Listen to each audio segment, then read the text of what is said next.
Absolutamente, estoy preocupado. Primero, lo he visto en la cultura pop y la industria del entretenimiento, donde actores, actrices y músicos, personas de las que nunca habías oído hablar, de repente se hicieron famosos después de decir algo horrible sobre Israel. Después de que apoyaron a Hamas, después de que gritaron muerte a las fuerzas de defensa de Israel, de repente empezabas a oír hablar de ellos. El invitado de hoy es una de las voces judías más influyentes en línea. En Matzik ha pasado años desafiando algunas de las narrativas más grandes sobre Israel, el sionismo y el pueblo judío. Como nieto de judíos que se vieron obligados a huir de Irak y el norte de África, aporta una perspectiva que a menudo falta en el debate actual. Hoy hablaremos sobre la historia judía que el mundo olvidó, las mentiras que han alimentado este conflicto, el auge del antisionismo y el antisemitismo en Occidente, y si el mundo realmente está debatiendo la política israelí o el derecho mismo del pueblo judío a la soberanía.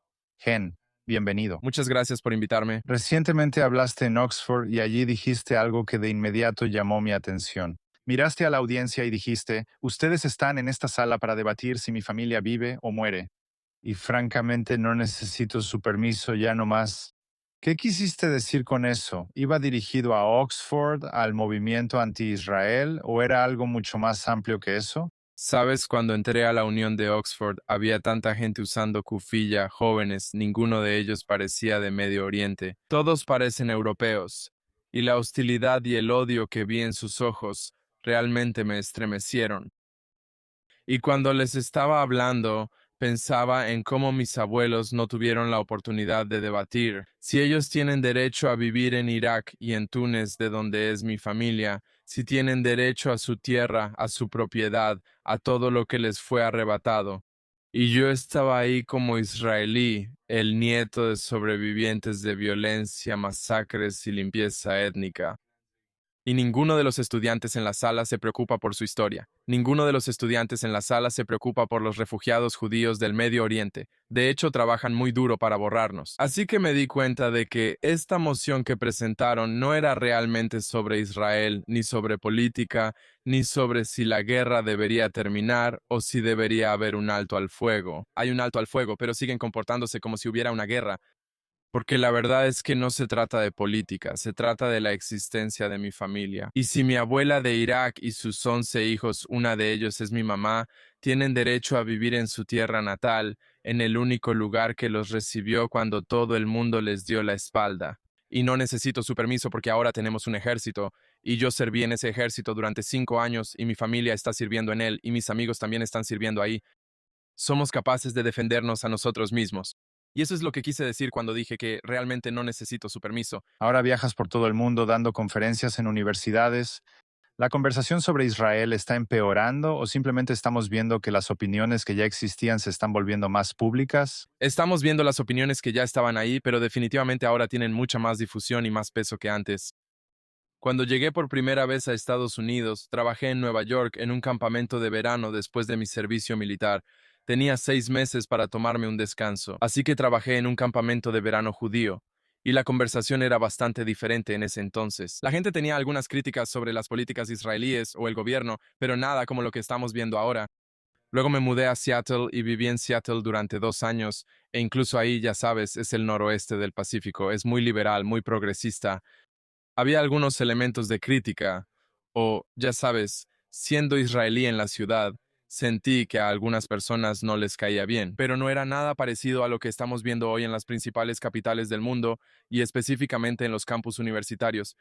Hay tantos estudiantes jóvenes que realmente han sido llevados a creer que Israel es el peor país que ha existido, que por lo que están pasando los palestinos es peor que el Holocausto, que hay campos de concentración en Gaza y que, ya sabes, matamos palestinos por diversión. Como si un día nos hubiéramos despertado y simplemente hubiéramos decidido entrar en esta guerra, están borrando y omitiendo completamente el hecho de que el 7 de octubre sucedió.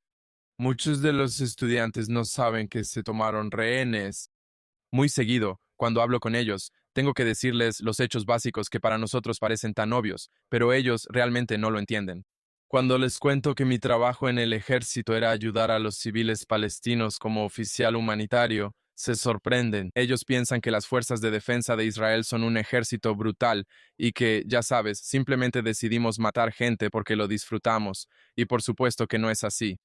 Así que este tipo de conversaciones que tengo con esas personas, con esos jóvenes estudiantes, muchos de ellos empiezan realmente odiándome y odiando el hecho de que yo exista. Antes de que abra la boca, eso cambia muy rápido cuando los enfrentas, no solo con los hechos, sino con la historia personal de alguien que representa a la mayoría de Israel. Sabes, la mayoría de los judíos israelíes han sido expulsados de países árabes y musulmanes, y cuando hablamos del derecho de retorno para los palestinos o de acusaciones de limpieza étnica de palestinos, esas historias son las historias de mis abuelos, de los abuelos de más del 50% de los judíos israelíes hoy en día. No es que la historia judía tenga más importancia, pero en este contexto esta historia realmente importa, porque cuando hablamos de los 700,000, el número más alto que he escuchado de refugiados palestinos es 700,000 que ellos afirman que fueron expulsados, pero la verdad es que hubo una guerra, muchos de ellos se fueron, sí, muchos de ellos también fueron expulsados debido a la guerra, pero si comparas eso con casi 1 millón de refugiados judíos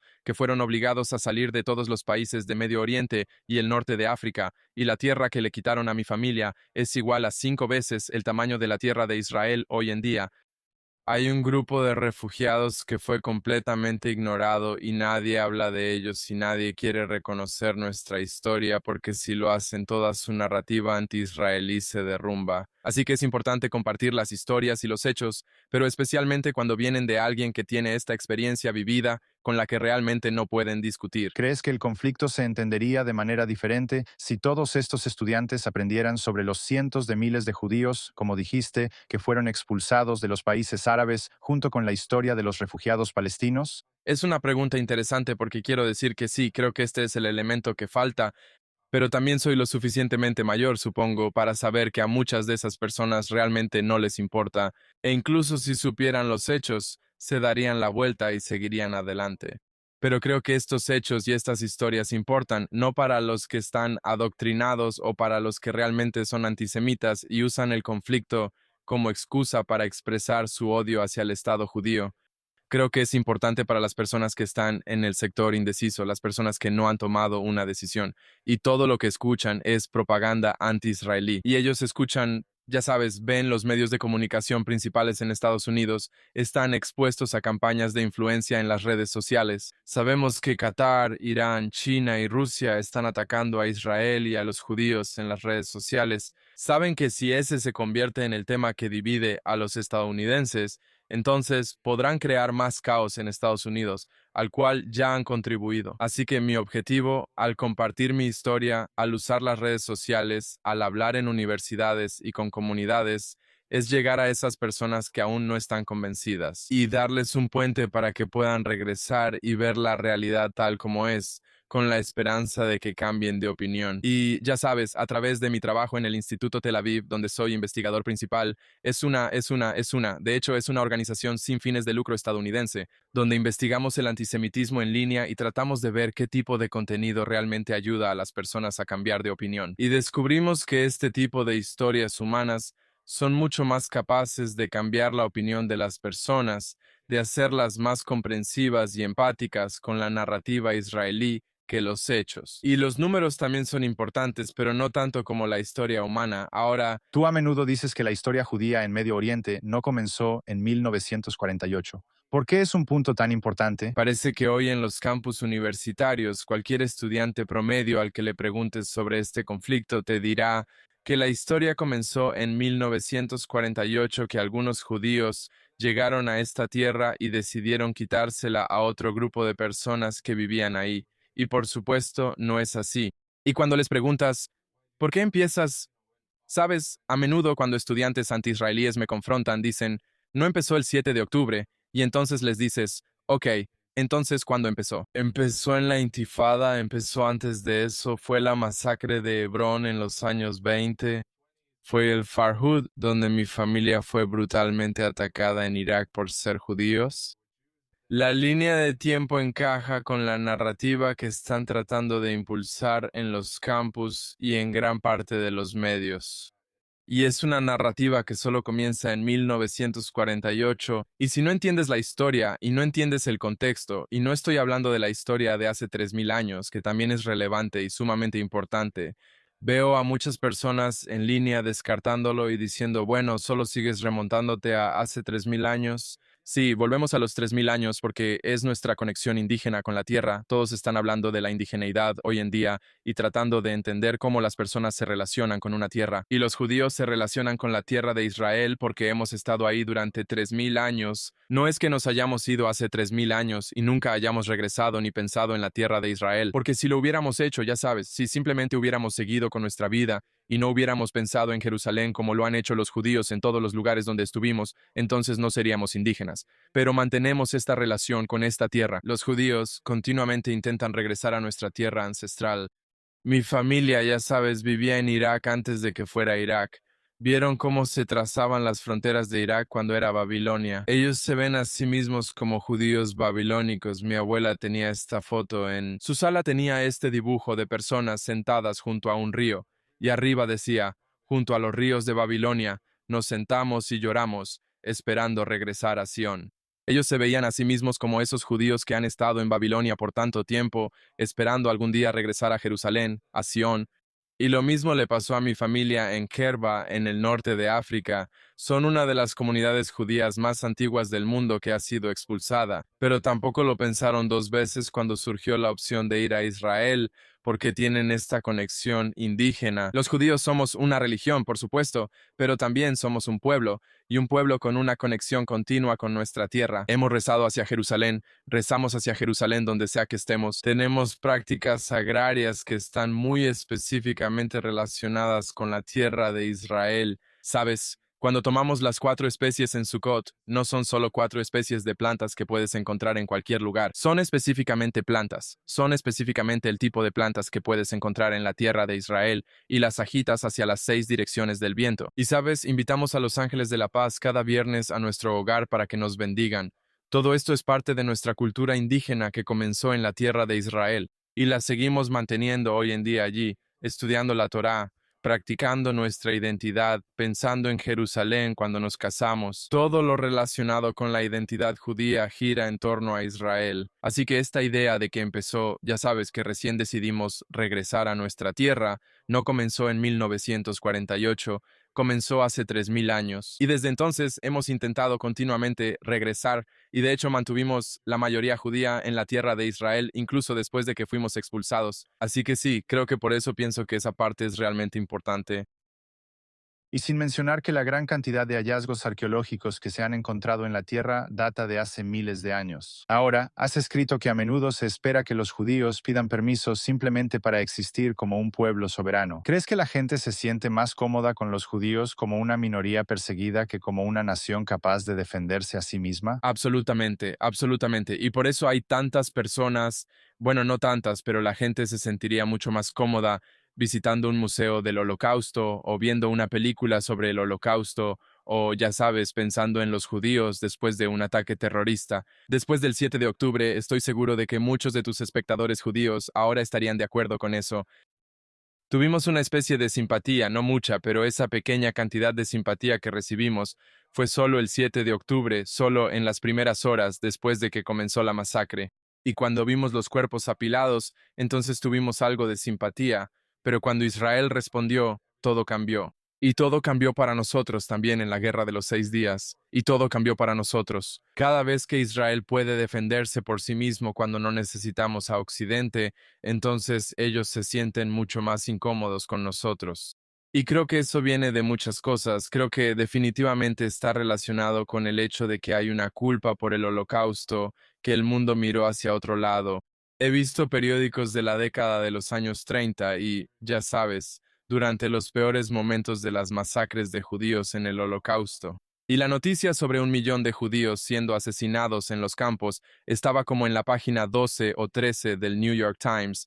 Pensar que este tipo de titular ni siquiera estaba en la portada. Era como si estuviera en medio del periódico. Así fue como el mundo pudo mirar hacia otro lado. Y creo que gran parte del mundo siente esta culpa por haber permitido que sucediera. Creo que en gran parte de Occidente existe esa idea sobre los judíos y que muchos también creen en estereotipos antisemitas. Así que creo que junto con eso, como dijo Dara Horn en su libro, la gente realmente ama a los judíos muertos porque esos judíos muertos no van a responder. Ya sabes, los ves detrás de un vidrio en un museo y no necesitas interactuar con ellos, y hay algo que es distante y no tienes que hacer nada por ellos. Pero como este sentimiento de que los judíos pueden defenderse por sí mismos y que los judíos pueden luchar por sí mismos. Apenas ayer en el Congreso hubo un proyecto de ley que trataba de detener la ayuda a Israel y Nancy Pelosi y más de 100 demócratas estaban votando a favor de este proyecto de ley, lo cual me pareció muy extraño porque, ya sabes, están votando sobre algo que en realidad el primer ministro Netanyahu quiere. Él quiere terminar con la ayuda militar a Israel y que Estados Unidos ya no le dé más dinero a Israel. Sería más difícil para Israel sin duda, pero creo que una vez que Israel no dependa de Estados Unidos o de la financiación estadounidense, Israel no se vería obligado a contestar la llamada telefónica en medio de la noche desde Washington, como lo hizo el presidente Biden durante la guerra en Gaza y le dijo a Bibi que no entrara en Rafah, ¿verdad? Así que esta idea de que si Estados Unidos de alguna manera no le diera ayuda a Israel y si Estados Unidos no estuviera involucrado, de alguna manera eso ayudaría a Estados Unidos. Va a ser todo lo contrario. Y de hecho, creo que yo mismo y sé que muchos otros esperamos que llegue el momento en que Israel no dependa de nadie y no creo que tengamos que depender de nadie. Creo que Israel es capaz de defenderse por sí mismo. Ves que compañías de armas como Elbit ahora están vendiendo armas en todo el mundo y los drones y la tecnología son tan avanzados. Las empresas tecnológicas israelíes están siendo vendidas a Alphabet, a Google, por miles de millones de dólares. Israel es capaz de defenderse por sí mismo. La economía en Israel es la mejor economía de cualquier país en el Medio Oriente si quitas el petróleo de la ecuación y el petróleo se va a acabar. Creo que Israel debería ser más. Deseo que llegue el día en que Israel pueda no responderle a nadie y hacer lo que es correcto para Israel sin considerar las peticiones de nadie más. Definitivamente, por supuesto, sabes, estamos en una parte del mundo y somos parte de las naciones del mundo, así que definitivamente es importante escuchar, pero supongo que todo esto es para decir que no somos la misma caricatura judía que hicieron creer al mundo que somos después del Holocausto. Somos seres humanos reales. Somos capaces de defendernos por nosotros mismos y hemos desarrollado un país magnífico y grandioso que es capaz de proteger a sus propios ciudadanos. Exactamente. Ahora, pasaste años hablando con palestinos, exterroristas, estudiantes, activistas. En tu opinión, ¿quién crees que ha hecho más daño al pueblo palestino? ¿Es Israel o son las personas y los líderes que convencieron a generaciones de palestinos de que Israel eventualmente será destruido, que eventualmente va a desaparecer? Serví en Hebrón, en Ramallah, en Gaza durante unos meses y trabajé muy de cerca con líderes palestinos y civiles palestinos. Era mi trabajo diario, y muchos de los palestinos con los que trabajé entendían que al mundo realmente no le importan, que al mundo solo le importan cuando pueden usarlos como peones contra Israel, y lo ves. Sabes, mencioné la ley que se aprobó ayer para limitar, para detener la venta de armas a Israel. Hubo otra ley que llegó al Congreso hace solo unos meses que trataba de dar a los palestinos unos cientos de millones de dólares en ayuda y agua, y esta ley no se aprobó, y los demócratas no votaron a favor. Tal vez la mitad de los demócratas que votaron en contra de Israel votaron a favor de ayudar a los palestinos, y creo que eso realmente te cuenta toda la historia. Los palestinos, muchos de los palestinos que conozco, se dan cuenta de que al mundo no le importan, que los activistas como Greta Thunberg, que están navegando hacia Gaza supuestamente para dar ayuda, pero no hay ayuda, y están tirando toda la ayuda, y luego solo lo convierten en un truco publicitario. Ella lo hace por atención, lo hace para volverse relevante. Nadie ha oído hablar de ella desde 2019, desde que hizo del calentamiento global un tema. Y ahora, ya sabes, el calentamiento global dejó de sonar en la prensa y ella tuvo que volver. Y eso es lo que hacen muchos políticos. ¿Lo viste con Ro Khanna, quien vino a Israel hace unas semanas e hizo todo este espectáculo donde fue a Ramallah y luego unos colonos radicales lo detuvieron e hizo un video de eso y dijo que lo atacaron? No fue un ataque, era claro en el video, pero lo usó como una herramienta. No se trataba de ayudar a los palestinos, se trataba de conseguirle prensa y de que lo cubrieran, ya sabes, Reuters estaba listo, The New York Times estaba listo, todos estaban esperando solo para publicar sobre eso. Y si ves cómo, ya sabes, en tiempos de paz y calma, antes del 7 de octubre, cuando Gaza tenía edificios hermosos y restaurantes hermosos, y sí, por supuesto, había una frontera entre Gaza e Israel, así como hay una frontera entre Egipto e Israel y Egipto y Gaza, o sea, pero ellos tenían una vida decente ahí. Y ver en lo que terminó Gaza después del 7 de octubre, eso es, ya sabes, eso es lo que el terrorismo de Hamas ha logrado. Eso es lo que los campamentos han logrado. Todo este odio y violencia en las calles, las protestas, el boicot, los proyectos de ley y las flotillas, nada de eso ha logrado nada. No ha logrado nada para los palestinos. Hablo con mis amigos palestinos en Gaza y en Ramallah.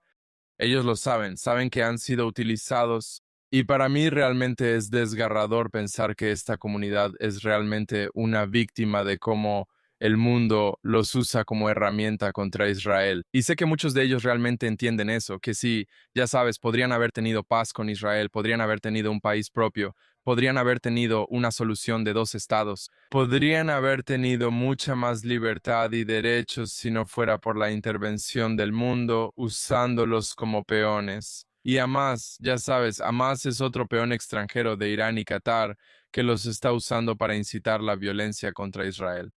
De alguna manera, creo que los palestinos estarían mucho mejor si todo el mundo simplemente mirara hacia otro lado y ese es el hecho de que, ya sabes, si miras Gaza antes del 7 de octubre y miras Gaza ahora y ves lo que el mundo les ha hecho, yo responsabilizo a toda la comunidad internacional. La ONU, el activismo, los campamentos y todos ellos son responsables de lo terrible que es la situación para los palestinos hoy en día. Ahora tú escribiste recientemente sobre documentos recién revelados atribuidos a Yahya Sinwar, sus planes para el 7 de octubre, y parece que él anticipó una respuesta abrumadora de Israel, quizás incluso nuclear, y aún así siguió adelante. ¿Cuál fue la cosa más importante que aprendiste de eso? He visto muchos documentos de Gaza y ese fue uno que se hizo público. Pero con todo lo que he visto, solo me reiteró lo poco que valen las vidas palestinas para Yahya Sinwar y para Hamas, cómo realmente no consideran el bienestar de nadie en Gaza, excepto el de sus amos en Qatar y en Irán, y la ideología fundamentalista que es similar a la de la hermandad musulmana, que se trata únicamente de la destrucción del Estado judío. Y ese tipo de mentalidad es la que llevó a tantos países árabes a convertirse en economías fallidas. Me refiero, mira a Irak hoy en día, mira a Yemen, mira incluso a Siria. Esos países podrían haber sido, o Líbano. Quiero decir, Líbano al menos está dando pasos en la dirección correcta hacia la paz con Israel y para librarse de Hezbollah. Pero este tipo de ideología fundamentalista ha corrompido a esos países. Al final del día, los que están pagando no son los gobiernos. No es que nadie en Qatar o en Irán realmente se preocupa por lo que les pase a los palestinos de verdad, o a los libaneses, o a cualquier grupo en Medio Oriente. Ellos solo tienen esta ideología radical que se trata de, ya sabes, la expansión islámica por todo el Medio Oriente. No quieren que ningún grupo tenga poder en esta región aparte del Imperio Árabe, del cual tantos países forman parte.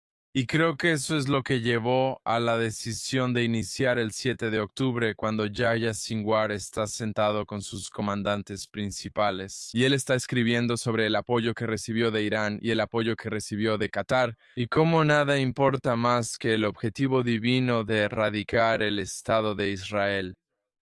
Él pensaba que Israel usaría armas nucleares. Él pensaba que las bombas nucleares, ellos pensaban que Israel desataría todo su poder destructivo contra los palestinos en Gaza para erradicar a toda la comunidad allí, a toda la población. Por supuesto, Israel no erradicó a toda la población de Gaza. De hecho, ahora está creciendo. Así que creo que Yahya Sinwar acaba de demostrar que nunca se trató de los civiles palestinos. Nunca se trató de Palestina. No se trataba de un país, no se trataba de la prosperidad ni de un mejor futuro para los palestinos en Gaza. Todo se trataba de la destrucción de Israel. Y mientras esa sea la mentalidad de los países y líderes en la región, sus países fracasarán. Y ves cómo este cambio con los acuerdos de Abraham ha contribuido al éxito y la prosperidad de muchos países. Creo que los Emiratos Árabes Unidos son un gran modelo a seguir. Y cuando hablo sobre la reeducación en Gaza y la desradicalización de la población palestina en Gaza, a menudo me preguntan, bueno, ¿quién va a escribir los libros de texto? ¿Israel? Y yo digo, por supuesto que no. Israel no debería ser quien lo haga. Solo copien el modelo de los Emiratos Árabes Unidos. Los Emiratos Árabes Unidos están educando a su población, a sus niños, sobre el antisemitismo y sobre el pueblo judío, y han reformado completamente su sistema educativo. Eso me da esperanza. Y creo que si copiamos este modelo en Gaza y liberamos Gaza de Hamas, es decir, Irán y Qatar, habrá un mejor futuro para los palestinos en la región y para todos en este momento. Dijiste que Hamas libra dos guerras simultáneamente, la guerra militar y la guerra de la información. ¿Crees que Hamas entiende mejor a los medios occidentales que Israel? Sí, creo que jamás, bueno, tal vez no jamás, pero definitivamente las personas que manejan a Hamas, sus titiriteros en Qatar y en Irán, definitivamente entienden lo poderoso que es las redes sociales. Ellos entienden mejor a Occidente. Tuve muchas conversaciones con, creo, cada ministro en Israel que está relacionado con la diplomacia pública y los asuntos públicos, especialmente en Occidente, y me sorprendió lo poco que entienden y cómo no hay ninguna inversión en este tipo de, ya sabes, esfuerzo. Y creo que definitivamente es un frente. Y si no crees que es un frente, solo mira cómo Biden detuvo la entrega de armas a Israel. No fue por nada que sucediera en el terreno, fue solo por la campaña en redes sociales y por los medios. Ya sabes, si Israel tuviera relaciones públicas lo suficientemente fuertes, si Israel pudiera comunicar lo que estaba pasando y crear esas relaciones con Occidente, de la misma manera en que Hamas, Irán y Qatar lo han hecho, las cosas serían muy diferentes a como son ahora. Las redes sociales y los medios de comunicación tradicionales realmente están determinando muchos de los acontecimientos reales que están ocurriendo, así que creo que Israel ha fallado en este aspecto. No tengo esperanzas de que el gobierno israelí lo haga. No sé si ese es su trabajo. Ellos tienen mucho de qué ocuparse en el terreno y a menudo me hacen esta pregunta, ya sabes, ¿cómo puede Israel mejorar sus relaciones públicas?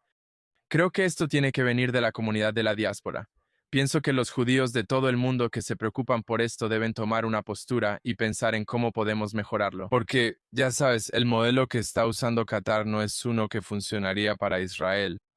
Israel no puede hacer lo que está haciendo Qatar, como, ya sabes, crear Al Jazeera y luego financiar a miles de influencers y miles de magnates de los medios. Y escuché de una amiga mía que después del 7 de octubre, ella fue a la embajada de Qatar aquí en el Reino Unido, y ella tiene vínculos muy cercanos con el gobierno, y les ofrecieron mucho dinero. Dijeron, te daremos millones de dólares si te aseguras de que el gobierno esté en contra de Israel. Nos aseguraremos de que tu gobierno gane una elección. Eso es lo que Qatar está haciendo. No creo que Israel deba hacer eso. No creo que podamos hacer eso porque no tenemos, ya sabes, el petróleo que tiene Qatar, pero el petróleo se va a acabar. Y espero que en algún momento el mundo despierte y vea cómo han sido manipulados y usados por esos países que no comparten ninguno de los valores de Occidente. No lo están haciendo porque les importe Occidente. O, ya sabes, cuando ves a alguien como Tucker Carlson cambiar completamente su perspectiva sobre literalmente todo, entiendes que probablemente también recibió una llamada de la embajada de Qatar. Y sí, solo espero que el mundo despierte ante esto. Creo que muchos ya lo están haciendo en este momento. Ahora, has aparecido varias veces con Piers Morgan. ¿Cuál es una cosa que has aprendido de esos debates que te sorprendió? Debatiste con personas como Owen Jones, Ana Kasparian. Cuando estás sentado frente a ellos, ¿sientes que estás debatiendo sobre la política israelí o hay algo mucho más profundo ahí? Sí, a menudo me preguntan cómo afronto esos debates. Y la verdad es que antes los hacía muy mal, porque empezaba tratando de convencerlos de que mi punto de vista era el correcto, pero tratando de llevarlos a mi lado, tal vez darles una perspectiva diferente, tal vez decirles, ya sabes, podemos estar de acuerdo en algunas cosas, pero vamos a encontrar los puntos en los que no estamos de acuerdo y vamos a encontrar los puntos en los que sí estamos de acuerdo y donde no estemos de acuerdo lo dejamos para el final. Y me di cuenta de que no es, ya sabes, que ellos no están ahí para eso y esa no es la manera de ganar. Porque yo puedo ganar una discusión, por supuesto, tengo todos los hechos y toda la historia y puedo ganar cualquier discusión, pero ganar una discusión no vale mucho. Lo que quieres hacer cuando vas a esos paneles y esos debates es ganarte al público, ganarte a la audiencia, asegurarte de que las personas que están viendo se sientan más cercanas a ti que a la persona que está gritando y comportándose como un lunático del otro lado. Como dije, ¿no? Estamos haciendo muchas encuestas y viendo a qué tipo de contenido responde más la gente. Sabes, definitivamente la rabia, el odio y el contenido tipo clickbait hacen que la gente vea, pero no los hace sentir simpatía por la persona que están viendo. Muchas veces lo ven como si fuera, ya sabes, un accidente de tren. Quieren verlo, pero no les gusta. No quieren, no lo disfrutan. Así que aprendí rápido de Piers Morgan, de aparecer con Piers Morgan en Sky News y en la BBC y de participar en esos debates que las personas que me invitan quieren que salga a atacar con todo. Quieren que diga algo loco, que me comporte de esa manera. Recuerdo una de las últimas veces que estuve con Piers. Hace tiempo que no voy y, ya sabes, simplemente no lo hago. Lo hago cuando quiero. Cuando no quiero digo que no. Es importante cuidar tu salud mental. Pero en una de las últimas veces que estuve ahí, él me preguntó, me dijo, ¿no crees que Donald Trump es peor que Hitler? Y ya sabes, yo estaba sentado ahí y me sorprendió. Me sorprendió que Piers Morgan, y conozco a Piers, somos amigos, es un buen tipo. Sí creo que él entiende la historia de Israel, el lado de Israel.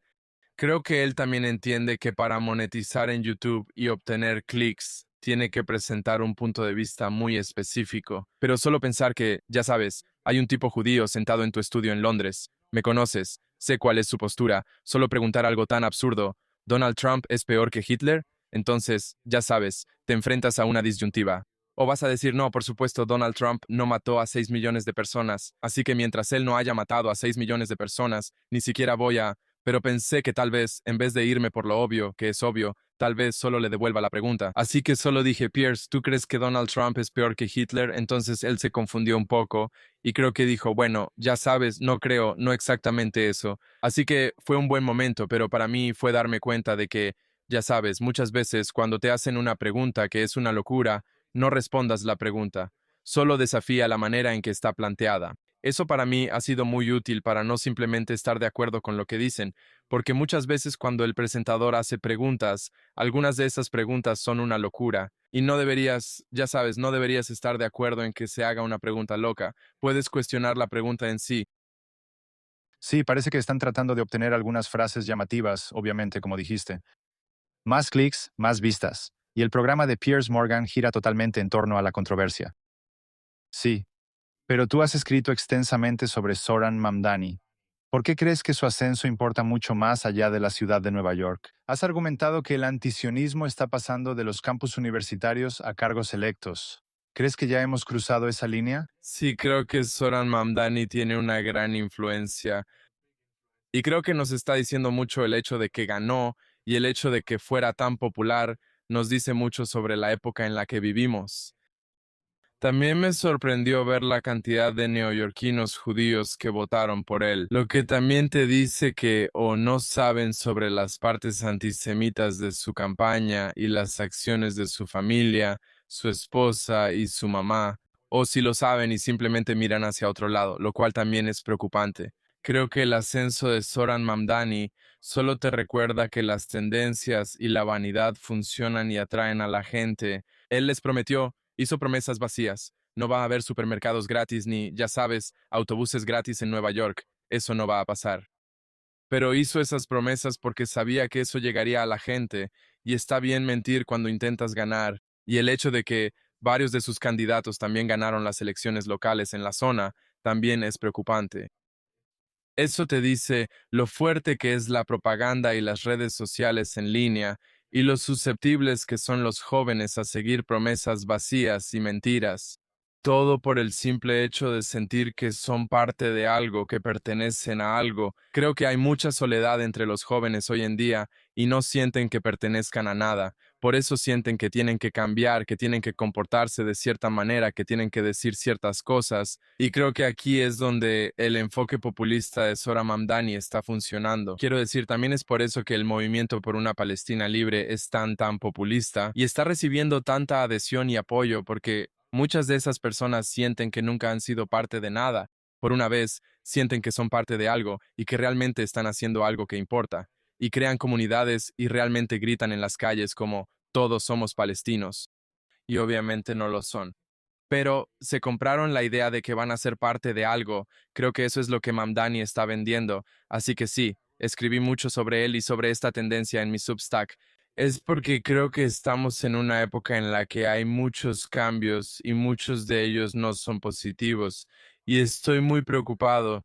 No pensé que Mamdani fuera a ganar cuando empezó la campaña. A medida que la campaña continuaba, escribí en línea que creo que él tiene una buena oportunidad y la campaña se fue fortaleciendo cada vez más. Y creo que las personas que se preocupan y las personas que quieren tomar una postura y hacer lo correcto no tienen las organizaciones ni la capacidad que tiene Mamdani y que tienen Mamdani y sus seguidores. Vi que la hija del jeque de Qatar estaba publicando sobre su victoria. Ella estaba muy feliz por él.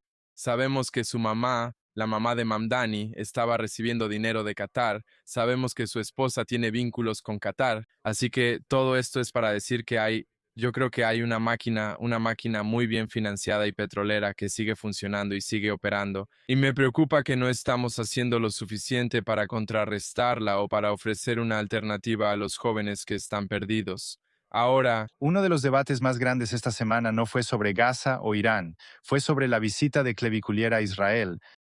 ¿Por qué eso se convirtió en un tema tan importante? ¿Te sorprendió la reacción negativa? ¿Qué pensaste al respecto? sabes, esa visita no fue, o sea, cuando vi que vino a Israel el primer día que publicó sobre eso, solo esperaba que viniera, hiciera algo de contenido y se fuera y que todo quedara tranquilo. Y creo que los medios israelíes tuvieron mucho que ver con cómo lo amplificaron, y simplemente desearía que no tuviéramos que hablar de él. Desearía que solo hubiera venido a Israel, tomado algunas fotos en la playa y videos, y luego se hubiera ido. Pero creo que le dimos una plataforma más grande y más atención de la que debimos haberle dado. Definitivamente es una persona terrible. O sea, por lo que representa y lo que hace, desde la misoginia hasta gritar Heil Hitler en un club y bailar con Nick Fuentes y apoyar a los neonazis, todo esto es horrible. Pero creo que no deberíamos amplificar a este tipo de personas porque no está funcionando a nuestro favor. Y sí, creo que realmente no tengo mucho que decir sobre él porque no creo que sea relevante para mí. Sí, conozco a algunos jóvenes en Estados Unidos que, hablando de jóvenes perdidos, lo siguen y se relacionan con él. Está bien, pero no hay nada ahí de lo que yo pueda tener una conversación significativa. Sí, déjame hacerte una pregunta más amplia. ¿Israel tiene una obligación moral de intentar cambiar la mentalidad de las personas que difunden odio sobre Israel? ¿O hay simplemente algunas personas a las que no se les debería dar esa plataforma y con las que ni siquiera deberíamos tratar? Sí, hay algunas personas a las que no se les debería permitir, a las que deberíamos quitarles sus teléfonos y no permitirles tuitear ni transmitir en vivo, pero no creo que sea obligación de Israel. He pasado más de una década trabajando con todos los medios, plataformas de redes sociales, con las personas de más alto nivel en cada red social y tratando de cambiar su enfoque y hacerles entender que el antisemitismo está circulando libremente en su plataforma. Y el antisemitismo no solo se queda en su plataforma, tiene consecuencias reales en el mundo, con judíos siendo golpeados, asesinados, baleados, apuñalados. Todo comienza en las redes sociales. No creo que sea responsabilidad de Israel. Creo que son las grandes empresas de redes sociales las que deben ser responsables del tipo de contenido que permiten. Y estoy seguro de que cualquiera que lo haya visto al menos una vez reportó contenido abusivo y la respuesta usualmente fue que no eliminaron el contenido. Pero no creo que las redes sociales sean un lugar para eso. Creo que las redes sociales deben ser más restrictivas en cuanto a los discursos de odio y llamados a la violencia. Creo, o sea, definitivamente estoy a favor de la libertad de expresión. La gente puede decir lo que quiera decir, y si te ofendes, pues es parte de esto. Si te ofende algo que no es violencia real, entonces es tu problema. Pero si es violento, no debería estar en la plataforma. Y si tiene lenguaje que puede incitar a la violencia, no debería estar en la plataforma. Y ya sabes, yo estaba muy orgulloso de Meta cuando trabajamos juntos con Meta, donde agregaron, ya sabes, las palabras sionista y sionismo, cuando se usan para degradar a los judíos, a la lista de palabras prohibidas. Tienen mucho trabajo por hacer para asegurarse de que este tipo de contenido siga estando prohibido y que cumplan con sus propias reglas. Pero realmente creo que las empresas de redes sociales son las que deben asumir la responsabilidad en eso, en el discurso de odio, cuando se trata de los judíos e Israel.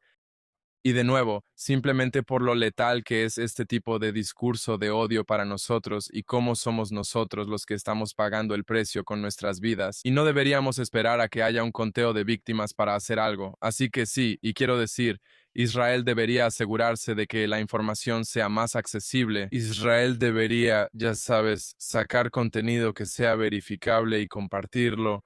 Pero la verdad es que cada vez que publico algo sobre lo que dijo Israel o lo que dijo las fuerzas de defensa de Israel, la mayoría de la gente en línea lo cuestiona y piensa que tal vez algo de eso no es cierto. Pero yo sé que sí es cierto. Sé que Israel, las fuerzas de defensa de Israel y los portavoces oficiales se apegan a estándares muy altos. Sí, a veces hay errores, pero 9 de cada 10 veces puedo confiar en la fuente, pero sé que la gente en línea no confía en ella. Y ahí es donde creo que Israel debería simplemente proporcionar la información y dejar que los periodistas, reporteros, organizaciones e influencers la tomen y la usen, ya sabes, sin el sello de Israel. A menudo has dicho que el antisemitismo es como un virus, sobrevive cambiando su lenguaje. ¿Qué lenguaje está usando en 2026? Y también, cuando alguien te dice, no soy antisemita, solo soy antisionista, ¿cuál es la primera pregunta que quieres hacerle? Ese es un muy buen punto. Creo que el antisemitismo hoy en día viene disfrazado de derechos humanos. Mucho de eso trata sobre cómo, ya sabes, si Israel no existiera, el mundo sería mejor. Es antisionismo. Es Israel y solo Israel de todos los países del mundo el que no tiene derecho a existir. Son personas que no cuestionan el derecho de existir de ningún otro país, las que están diciendo constantemente que Israel no tiene derecho a existir. Nunca dicen que Rusia no tiene derecho a existir o que Ucrania no tiene derecho a existir después de la guerra, o que cualquier país, me refiero, que participa en guerras mucho peores y con muchas más personas muertas, pero nadie está cuestionando su derecho a existir. Así que cuando escuchas este cuestionamiento del derecho de Israel a existir por una guerra, eso te dice que es antisemitismo, pero está usando el lenguaje de los derechos humanos, está usando un lenguaje progresista y de izquierda para justificarlo, y creo que es muy preocupante porque es muy difícil luchar contra eso. Es muy difícil, ya sabes, cuando alguien dice que la razón por la que soy antisemita es por los derechos humanos, esa es realmente la esencia de lo que están diciendo. Pero claro, el lenguaje lo está encubriendo muy bien. Es muy difícil entablar una conversación crítica con eso. Pero creo que la manera de hacerlo, y lo que encuentro que funciona mejor, es realmente señalar, no en plan de ¿y qué hay de?, sino simplemente señalar que hay conflictos mucho peores en el mundo que no están recibiendo la atención. Y ya sabes, cuando la gente dice, bueno, Israel está bloqueando la ayuda a Gaza, entonces solo hay que preguntar, ¿pero qué hay de Egipto? O sea, Egipto también tiene una frontera con Gaza. ¿Por qué no los condenaste? ¿Por qué no hablaste de esa parte? Israel construyó un muro del doble de tamaño después del 7 de octubre para bloquear cualquier ayuda y cualquier apoyo desde Gaza. Y cuando alguien me dice que es antisionista y no antisemita, solo les recuerdo que Israel es la razón por la que 7 millones de judíos están vivos hoy en día. Judíos de Europa, judíos de África, judíos del norte de África, judíos del Medio Oriente, judíos a quienes todo el mundo les ha dado la espalda. Y esos judíos no pueden recuperar la ciudadanía. O sea, tal vez algunos sí, pero yo sé que no puedo obtener la ciudadanía en Irak y no puedo obtener la ciudadanía en Túnez. Mi familia no va a mudarse ahí, les quitaron todo. Así que el antisionismo es un llamado a la muerte de mi familia. Así es como lo veo, porque si Israel no existiera, mi familia no existiría. Y cuando la gente me dice, bueno, ya sabes, Palestina sería esta democracia liberal que aceptaría a todas las minorías y tendría derechos para personas LGBT y derechos para las minorías y todo eso, yo digo que lo creeré cuando vea que uno de los 57 países árabes y musulmanes de la región realmente se convierte en una democracia liberal que, ya sabes, proteja a su población judía. Sí, algunos de ellos van en esa dirección, pero todavía no es seguro. Así que no hay razón para creer que ese país, Palestina, que dicen que será desde el río hasta el mar, un solo país donde los judíos puedan vivir como minoría, de alguna manera los judíos estarían protegidos. No estuvimos protegidos en ningún país árabe. Mi familia tuvo que pagar la jizya. Tuvieron que pagar un impuesto por ser judíos. Y si dejaban de pagarlo, los matarían o tendrían que convertirse al Islam. Y eso era, ya sabes, cuando la gente habla de la coexistencia en el Medio Oriente antes de que existiera Israel, no era coexistencia, eran ciudadanos de segunda clase. Así vivía mi familia en Irak y Túnez. Y eso es a lo que quieren volver cuando dicen que quieren regresar a la época antes de Israel. Quieren volver a una época en la que los judíos serían una minoría oprimida porque no pueden aceptar el hecho de que Israel existe como un estado judío, que los judíos tienen poder. Y de eso se trata todo. Así que todo esto ya sabes, simplemente no acepto la idea de que el antisionismo deba ser un punto de vista legítimo o algo con lo que siquiera debamos interactuar. No creo que debamos debatirlo.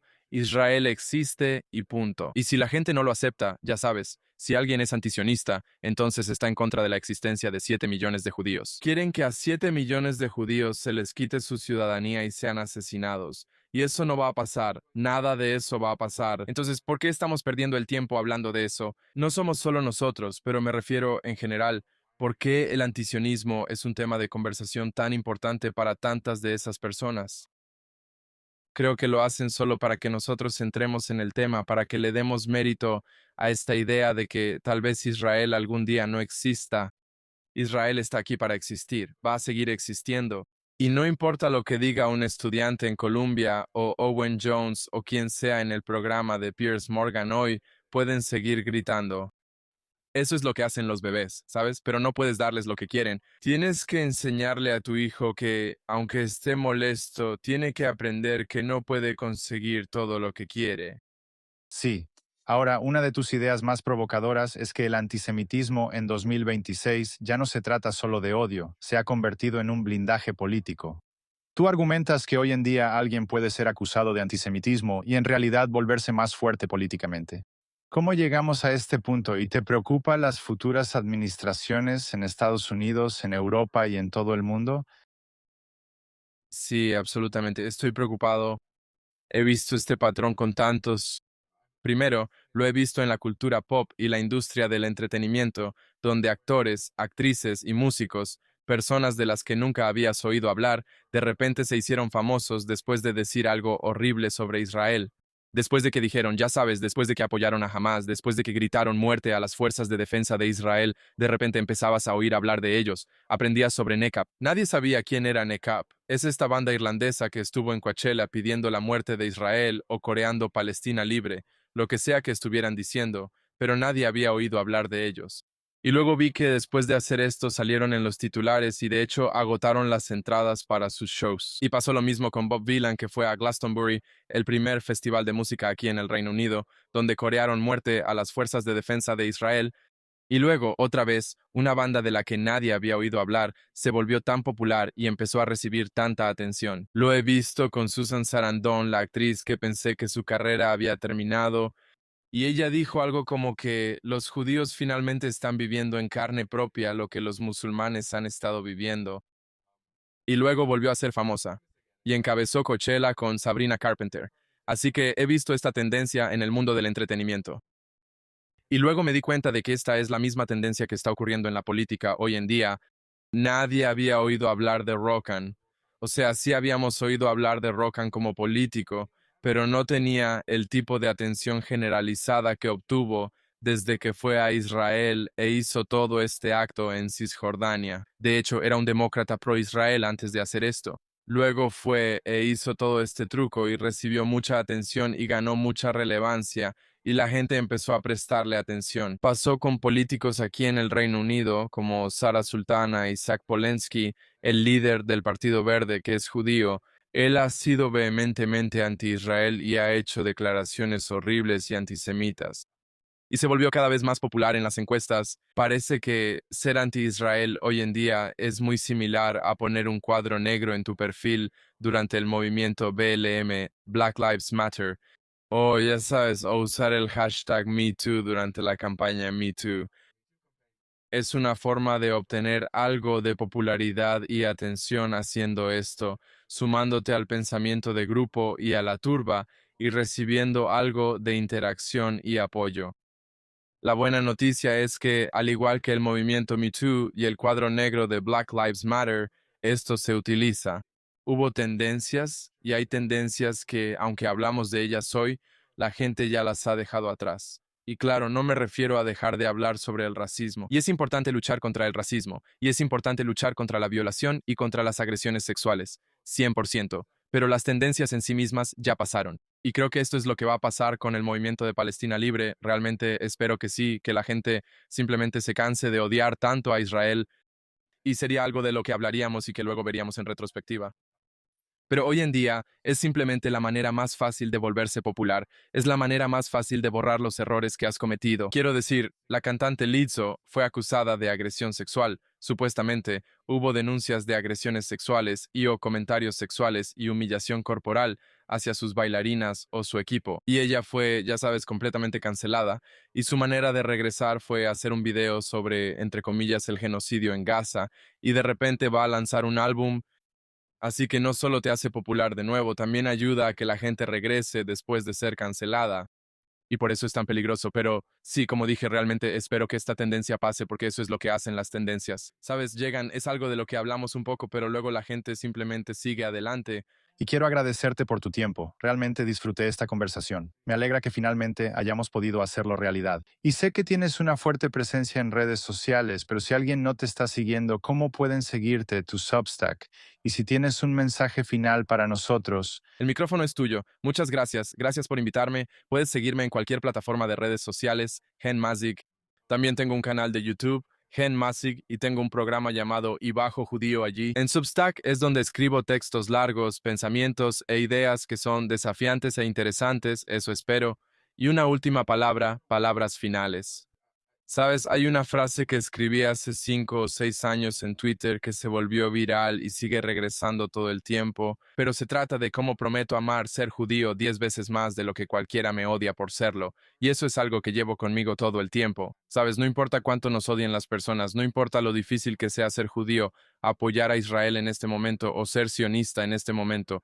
La mejor manera de luchar contra eso es amando quienes somos, amando a Israel, amando al pueblo judío y sabiendo que estamos del lado correcto de la historia. Y, sabes, algún día miraremos atrás y nuestros nietos mirarán atrás. Y espero que ellos nos vean y se sientan orgullosos de cómo defendimos nuestra postura. muchas gracias. Gracias por defender con tanta firmeza al pueblo judío y al Estado de Israel. Lo apreciamos muchísimo. Te deseamos todo lo mejor. Cuídate.